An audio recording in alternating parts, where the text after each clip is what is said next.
Here it is. Hi everyone, this is Hind with Remax Estate Properties, and today we're doing a live Facebook, but this one is different. So I'm not taking you through an open house. I've been doing this to all my friends and family.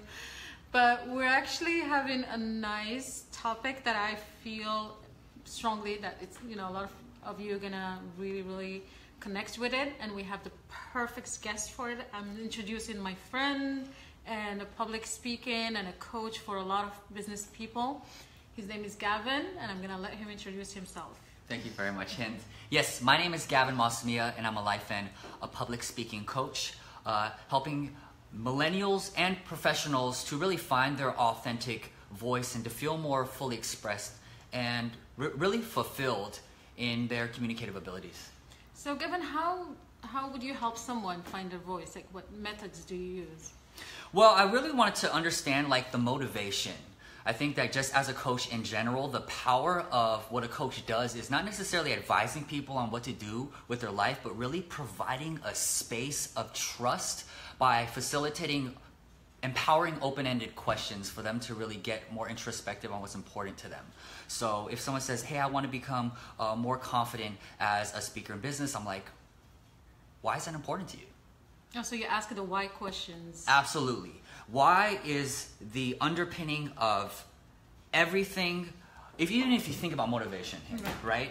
Like, why is something so, what gives you the motivation? There's usually a lot of reasons. For instance, if we're just going to take a case study, and this is for everyone to just critique for themselves and use it to apply to their lives, like Hind, you just recently moved full-time into real estate. What was the motivation behind that? Okay, so I'm the case study now. Okay. Well, what motivated me was, first of all, knowing that it's something I tested for 2 years, and I was really into it. I liked it because it gives me a chance to be of service in another way, and also it's a good way of making money and a good way of meeting people. And also there is a passion behind it, and there is a purpose for me personally that why I needed to come into real estate. Great. You touched on a word that really resonates with me. You said passion, although I want more clarity on that. What is it that is so passionate, that brings you so much passion with regards to real estate? I think when you do real estate, it really actually opens up doors of wealth, and with those you can achieve other, purposes. For me, for example, I don't know if I shared with most of you, but one of the reasons I came into real estate is because in the future I want to build shelters for the street children back home. So every time things get hard, I get back to that, and that's my fuel for it. So there is a purpose behind it. It's not just the business side of it. Very good. So behind it, you actually have this motivation to be able to not only contribute to families and people who are looking for homes, but you have even a bigger vision of helping to provide shelters for really people that can't even afford homes on their own, which is very honorable of you. Yeah. So you had mentioned that really in these tough times, you're able to look back and remind yourself of, hey, why am I doing this in the first place? It's true, because building your own business and having a lot going on, as if you're a parent and you don't have plan B, which I call it, there is not a big saving account that you're gonna go to, and you're taking a chance of working full-time on a commission checks. It's a little challenging, and if you don't have anything that kind of just makes you grounded and it gives you that strength when you need it, I think you really get lost and you lose interest in doing this business. It's so true. And I think another thing that's really important is that there's times where we have to remind ourselves of it. Even if there's something that we are passionate about, when you get bogged down with all these other responsibilities, because everything you do, you're not always going to have aspects. There's going to be aspects that you don't necessarily love, no matter what it is that you do. And the percentages of it kind of varies. But then there's always some things where you don't completely love it, and it can be so easy to get bogged down and to lose sight of your why. Right. And because it's a job at the end of the day, so sometimes you have to kind of get your mind from that place of, this is not a job that I'm just gonna make me money and pay the bills. There's a bigger vision to it, and I think that personally does help. I was supposed to be the one interviewing, but I'm loving this idea of that actually. Sure. That no, You no, can no. bring I it back. really bring it back. Okay, let's see. Bring it back to me. I'm Yes. working on my interviewing skills, and so he's very generous. So let me ask you a question. Sure. Why public speaking means something to you? What is in that? Is there a personal story behind it? You're very passionate about it, and I saw it on your videos. That was the reason I reached out. So Yes, so public speaking has been something that it seems so inconceivable growing up. I'm 30 years old, but half of my life, I always found myself like I created these glass ceilings around my life and my ability to really project myself vocally. So I'm really speaking in terms of the spoken word and my voice. I was very shy. I was the shyest person in class, always just curled up in my own carpet square, unafraid to really express myself and raise my hand. And it wasn't really the fact that about being introverted or extroverted. It was that I wanted to share something, but I was very self-conscious, and I was worried about what other people's perceptions are of me in my expression. So you had your own limitation kind of stood in the way of your voice? I did. And it wasn't until there was this girl, her name was Ariana in 9th grade. Hi Ariana in 9th grade. Yeah. I hope you join in. Ariana, she was in art class, and then she just wanted my 2 cents on something with regards to her father at the time. And whatever piece of advice I gave her one, and she asked for it, right? And then she came back a couple days later just saying that it was helpful in some shape or form. And she thanked me for the words that I said. And that was so you landed your voice to someone, and it made a difference and I was acknowledged for it. Ooh, I was acknowledged for my voice. And so my headline in my business is about claim your voice, claim your life. And I really think that is something that's really powerful. So what I really focus on is helping people to align with their self-expression through their voice. And since I was so shy growing up, now to think that, hey, I'm speaking and I'm actually coaching, I'm using my words to really facilitate transformation. My why is me helping the lost voices of our generation throughout the world to be able to express themselves in a world where the privacy gap is closing. We're on Facebook Live right now. Right. A lot of people, when they do these status updates and on social media, there's a tendency to want to filter. We filter everything through life. True. But there's a tendency to want to filter and only talk about the things that are really good. and appealing to everyone. Yes. And even if it's maybe not authentic to the moment, we just want to project a certain type of image into the world. And privacy is now like closing. So how can we really be able to express ourselves fully, whether we're in a storm or things are going good? Is appreciating both yin and yang and having the courage to be able to document and express that in this world where it seems like there really isn't that much privacy left. So I guess you all saw the passion behind his voice. It's amazing to be around him, and he does actually, just even as a friend, he always brings it all in and gives you the advice that you need. And I reached out to him because I feel like I'm in that process, and I'm on my own journey of finding my own voice and finding my purpose and standing. So thank you for showing up for this. Absolutely. And one more question for you. So is it like, for me, did you find the power in your voice first, then you now teaching people, or are you still finding it through teaching people? You know what? Like, finding my voice is, I believe at this point in my life, it's a lifelong process. And it's like you evolve, right? What's really getting me right now at 30 years old, once I get married and I have a family man, if that becomes a part of the picture, some of my values maybe not necessarily change, but they get reprioritized. You know, it's like kind of in a hierarchy where it's not so much about me and helping other people outside the world, but now it's like also with my family. So you're open to like growing. I'm so open. That's like awesome. It's so important to just be open to other people, and especially like the more that I put myself out there, I like to subscribe to the idea that there's 3 buckets of people that you're always going to meet, whether you like it or not. And one is that no matter what you do, there are going to be people that just are not going to like you. Oh, Yeah, it is. That's how no it is, likes, right? no likes. And there's going to be people that are just indifferent to you, and there are going to be people that do like you.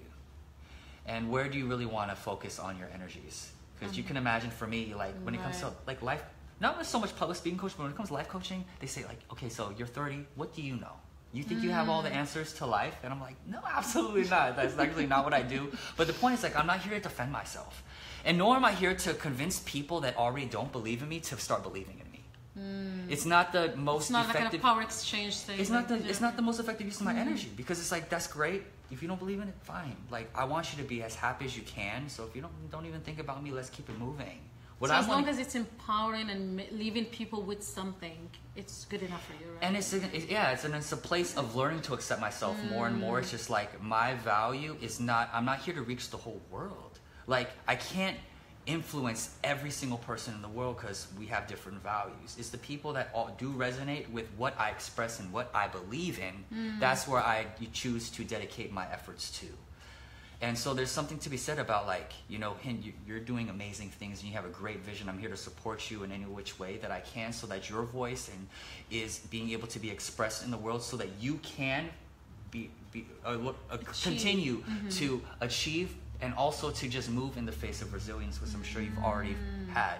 Because as you keep going, people are going to be like, they're going to have some people in the corner that's not going to be rooting for you. True. And that's for everybody in life. You're going to have people that no matter what, they're just not going to really gel with you, and that's fine. They're sometimes our greatest teachers. And also, I think it's something that a lot of people that successful deal with it, that there is other people that will be intimidated by that success.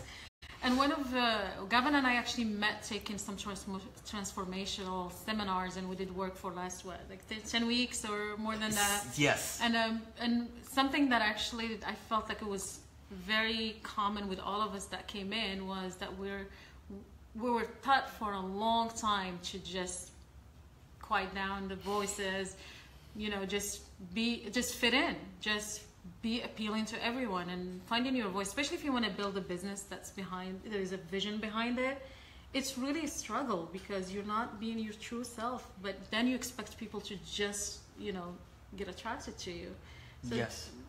Do you deal with people in business, how they have to, there's certain things that you have to watch, like certain things you can't say, there's certain things so you don't offend people. And I think, do you deal with that? That is a difficult thing, where, like, corporate culture and pragmatics, there's a certain type of formality that you uphold to. There's companies that have restrictions on your Facebook, only certain things that you can talk about, Right. So I guess that's a difficult thing if you do have ways of your outlets, like in social media, and you have other people that are part of your company that's also a part of it. Or friends and families, like that.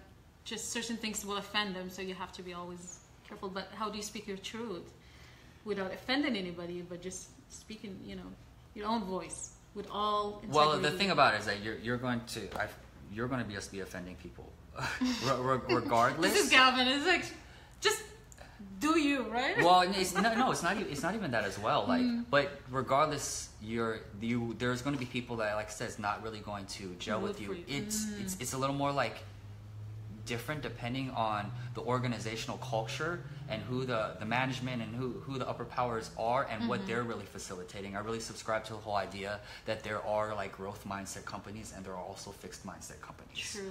And that's Carol Dweck. That's a great book that I really recommend. And that kind of really facilitates the behaviors of the people, the organisms within the organization. And there's no clear-cut answer or solution for that, except to, like, from a personal power perspective, is you being a vessel of being open to feedback, and kind of being that vessel of acknowledging the people that have their own mindset, right? It is. And if there's a way to actually to talk to the upper management in a way where you can have some type of open conversation, if it's like outside of work, I don't know if they actually have like social functions where that's able to actually be addressed in a more casual settings. It is a very tricky answer, especially when there's a certain type of protocols or how would you say it? Like restrictions. When there's certain restrictions, and it really starts top, and it comes in from the bottom. I would say, like, for you personally, or the people, like, you're being open about your passion when it comes to the shelters and how much that means to you. I think that's also something that can be very impactful when you are out and about. Right. And then you're doing these open houses and you're talking to people and you're trying to find what their needs and their wants are, speaking in terms of you really want a family, the backyard, this is probably a great size place for your son to play. If you want to have a little apparatus, there's space back here. You know, I know this is something you really want to settle down in, speaking in terms of there, but also allowing time to just talk about like what a little bit, maybe even about what your passion is, and even if there's a way to feel like, you know, this is awesome. I really get a lot of joy from this because it allows me to actually, it aligns with my higher vision. To really and people do actually need. Sense it, and the people do respond to that. If you're coming in from a place of just greed and money, and I want to just come in and leave, or if you're coming in from a place of like, I'm going to be here of service, I'm your client, you know, you're my client today, but 10 years later you're going to be again my client, just because of that mindset. Right. I'm not doing it for, you know, quick profit. So I think a lot of people sense it. There's one of the other questions that I work with a lot of millennials, and we know that they're like new mindset. They're very social justice activists, and they have their own voice, and the internet had just really made it like a global heart and a global mind. Do you think that this generation gonna have problem with companies and from like speaking their voice and being who they are, but yes, have to follow certain rules and certain... Well, yes, I think that, you know, Simon Sinek, to start with why, he talks a lot of it about just millennials in the workplace and how it's difficult for like older like baby boomers who are about to retire and they're in upper management, having to deal with millennials who just seem like they're so like disloyal and they're just so impatient and they're so entitled, and you know what's totally wrong, because it's a different generation. Like the millennial generation, I can still consider myself at 30 years old one of like the older generation of millennials. I think until you're 37 or something. I don't know the exact one. It's kind of like muddled in a way. But this generation where some of us, for me, I just missed. There was a time where we didn't have internet for me, right? Oh, and then it wasn't until like kind of towards more of a middle school for me. Like how were you, that 15, we started, 13? Yeah, like 15 about that. The internet, we just started to be integrated. So there was a time I remember pre-internet. Oh, like the dial-up too? Dial-up, you do? AOL, okay, yes. Okay. But even so I'm talking to someone who understands so I did, MSN and AOL. Yes. So it's a very unique situation for me because now everybody thereafter, it's post-internet. You're born kind of equipped with it. Yeah. And so what's so powerful about a phone is like everything is instantaneous. And that is actually what's bringing the challenge for us as a business owners, is you want to target, but there's a new mindset that we have to be able to adapt to target you guys, you know, because you think differently. The way we can, like, I can't send you a mail and it may not work. Would you check a postcard, or would you look at my ad on Facebook? Like, what will be more appealing to you? Well, obviously social media right? would be on it. And so it's kind of finding the middle ground between the two. I think that's the difficult thing. If someone's going to come to a company, like millennials are coming into the workforce, whether you like it or not, and we can be very viable assets to the company. And there's a lot of different traits. Like, I think one of the important ones is like we just want to feel like what we're doing is actually contributing to the greater good of the organization. We want to feel like our voices are actually heard. So if upper management, or if they're able to just actually have some type of communication where they bring them in every month or whatever it is, just to be like, hey, what do you think about how this is going, or what's your perspective? I think it'll allow millennials to actually feel like they're a part of it and be heard, and to feel like they actually matter within the organization. And to feel appreciation is across, I think, all humans. They want to feel appreciated, but millennials, especially since there is a sense of like we want to be able to get things moving fast and to feel like we need to get to this road of success really faster. We need to learn patience. That's one thing we do. I need to learn patience. Well, you know, the other generation is still working on it too. So. Everyone does. I mean, I need to take ownership of my life. But I think you guys need it a little bit more. A little more, because everything's in our hand now. True. So it's like we want an answer. Do I have a question? I can find an answer instead of speculating. Instead of speculating with people, that's what we had to do before, right? But now it's just like, You want to know the first president? It doesn't Same. have to be a part of my memory no more. It doesn't have to be. And it's probably like not really useful to know all 40, all the presidents in order what they were, because you can look at it on your phone, right? And so just creating a place of communication so that millennials are able to actually feel her in the workplace, whether that's monthly meetings, just to check in, just to see like, hey, how's it going? You know, what did you think about the new protocol that we just implemented? Where you think we should go? Yeah, what are your thoughts about that? Or if there's just like a suggestion, an anonymous suggestion box, I don't know, but things like that I think can bring a lot more openness and a feeling of worthiness in an organization where there are baby boomers at the top. So it's important for them to be in the middle. I think also was surprising that Zillow, I think this year came out with the statistics that 60% of home buyers are millennials, and we're all just looking at them. Really? And they're like, yes, it's actually, these are the buyers out there. Wow. And I know actually like 90% of my clients were under 37 years old. And I love working with them because they text. I'm a big texter. But I never paid attention that there are actually more of them now. And you guys are like the buyers, you're the future clients. And for us, it's another generation that dealt with different things differently, you know, like other things differently. So now understanding you, it will help me market to you better, you know. So what would you say for people who are set on their mind that millennials are not, you know, their voice is does not matter now? Like there is no, you know, how would you respond to that? For people who feel like the millennials' voices, they kind of like disregard it? Disregard it in a way, because you guys are, you know, you come with the expectation that you deserve this and you didn't work hard for it. So how can we make it more valuable that, you know, your voice is just as important as someone else's voice? Okay, that's a loaded question. If somebody to discounts like the voices of millennials for whatever reason, I guess the thing about it is, my question would then be, where else are you closing your modes of communication in other areas of your life to? Oh, okay. Right?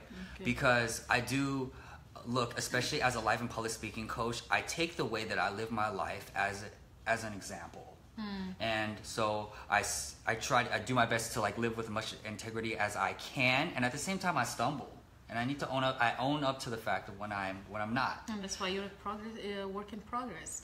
Constant and never-ending improvement. And to just discount somebody, maybe it was an experience with a millennial worker that you did have, and now there's a generalization that they're not trustworthy, that everyone's entitled, and they're not going to work hard enough, and they give up after 3 months because they expect to have moved up and been promoted by then. You know? So yeah, it's one experience and you just generalize it on the And well, I mean, and also just the fact of the matter, I don't even know the percentages, but millennials are in the workforce and they're continuing to grow whether you like it or not. So if you want to keep continuing to just hire like workers who are like older, they're not going to be appealing to this new market that we have, or this new client. Well, that's another thing. Like millennials are current; they're coming from a different perspective, a different generation, so they have a lot to offer when it comes appealing to, depending on what your consumer market is. A lot of millennials, you just said, in the real estate market now, there's a lot of millennials that come into it. Millennials have a good perspective on millennials and who they are. Why do you think I cater primarily to male millennial professionals? You know, that's one of the things I could hear to, because I'm actually one of them, a millennial. I gel best with that demographic in a way. So I would just ask that where else are you closing off that mode of communication? And it meets in the middle, and knowing really what they value. Because you're bridging the gap. Yeah. So what's really important to them? They think that it has to be an open, transparent workplace with like beanbags on the corner. That maybe is not necessarily true. Like what is really valuable, that their voice is heard, that they're feeling like they're open, they feel like they're communicated. If we're open to assess the needs of what they really want and how it can meet the values of the company, and it's about meeting in the middle. If you hear their voice, you can serve them better, right? Yeah. And it's about establishing that space of having that open communication with them, and by making them feel valued, like it's motivating. It gives them more of a reason to want to wake up and actually to work harder. It's not necessarily the financial compensation, which is one part of the aspect. It's actually feeling like, hey, I mean something here. Yeah, I give back. I mean, I'm like making a difference somewhere. Yeah, and they're very oriented with that. They're very to social justice and you know against racism. And there's all these movements online. And I think this is a generation that believes in that, and like, you know, becoming more united than other generations. Yeah, right. So there's more access to information all around the world too. True. With the internet. And the connections too. Like you connect with someone who has the same passion in another part of the world that wasn't possible just years ago. No, it wasn't. It wasn't possible. That kind of mode can also lead to more stress because everybody can be like really up to date and check your phone. You can see what's happening as it's happening. Something happens over across the other side of the world. There is a live Facebook in Marina del Rey right now. And so there's so much information that it can be so easy to be overwhelmed. I think it really just comes down to in coaching, one of the biggest things that we do is acknowledgement and validation. And that's one of the most powerful thing about in the coaching realm is like, I'm not here to judge. I'm here to hear you. I'm here to let you know that you are heard. I'm here to validate your feelings. And I think a really important thing is it's empathy. And it's whoever you're kind of like talking to, whether you're talking to a potential buyer, whether you're talking to a family member, whether you're a manager talking to your employee, it's almost learning to see it from their lens. And one of the most powerful things that I've kind of come across is that I say, like, if I were in your shoes with the experiences that you had, with the thoughts that you have in your skin, I would have done the exact same thing. That's so powerful because I would be having you. Right? Because it projects. I mean, it's empathy in the purest form. Like, no matter how you say it, it's true because you would be that person. So, learning to practice, like, how would a person who's a real estate agent working full time, has a parent, like a single parent, and then also wanting to build how would I actually be thinking in this situation? And to build that sense of empathy, it's difficult for one, right? Because you have to get rid of all of your own baggage to really be in the shoes of somebody else. It takes a big openness. It does, yeah. And if you're not willing to no judgments and no, like, so if you're not willing to be open to those situations, then the possibilities are not going to be there. I can talk all day with this gentleman here. He's just amazing, and we'll do more videos in the future. Sure. It's just the beginning, and we're thinking actually we're gonna brainstorm it and see what's gonna happen and where should we go. But we decided, you know what? Let's just our voices be heard, and our passion speaks for itself. And we hope that you take something from this video. If you have any feedback, please share with us. Absolutely. And I really thank you very much because you you so much, drove today from far and came and made it happen, and it's just so beautiful to see you. Of course, absolutely. It's a pleasure. I'm rooting for you. Just so thank you, and I'm rooting for you too. Ooh, see, this is the kind of people you want on your side, And he's gonna be my expert on how to deal with millennials. Until I have. I'll do my best. Until I'm raising one now, so. Thank you, everyone. I hope you have a great weekend, and please let us know any ideas or any feedbacks for the future. And if you would like to check out, do you have actually a Facebook? I do. For yourself? Yeah. A business Facebook? Facebook.com/Gavin Masumiya. His videos are amazing. GavinMasumiya. You can also find me at GavinMasumiya.com, and then at Gavin Masumiya for all my social media as well. Awesome. Yes. And this is Hind with Remax Estate Properties here at 124 Washington Boulevard in Marina del Rey. Have a great day. Till next time.